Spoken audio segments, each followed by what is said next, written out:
ನಿಧಾನವಾಗಿ ಚಕ್ರಾಸನ ತೆಗೆದುಕೊಳ್ಳಿ. ಸ್ಥಿತಿ ಸ್ಟಾರ್ಟ್.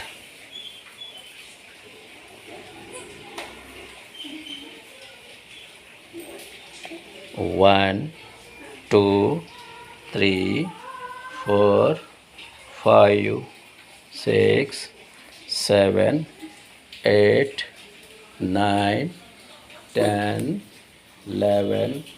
ಹಾಗೆ ನಿಧಾನವಾಗಿ ತೆಳಗೆ ಬಿಡಿ. ಅದೇ ರೀತಿಯಾಗಿ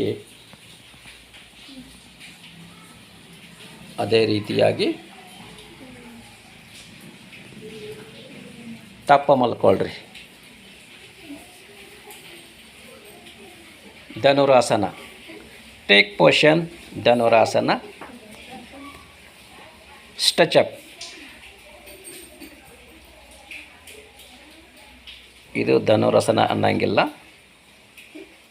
ಇರಲಿ ಪರವಾಗಿಲ್ಲ. ಇದು ಧನುರಾಸನ ಅಲ್ಲ, ಇದು ಕಾಲು ಉದ್ದಕ್ಕೆ ಚಾಚಿ 2 ಕೈಗಳನ್ನ ಹಿಡ್ಕೊಳ್ಳಿ. ನಾವು ಮಾಡುವ ಆಸನಗಳು ನೆನಪಿನಲ್ಲಿಡಬೇಕಾ? ಸ್ಟ್ರೆಚಪ್. ಎತ್ತಿ ಕಾಲೆತ್ತಿ ಮೇಲೆ. ಇದಕ್ಕೆ ಧನುರಾಸನ ಅಂತಾರೆ. ಧನುರಾಸನ.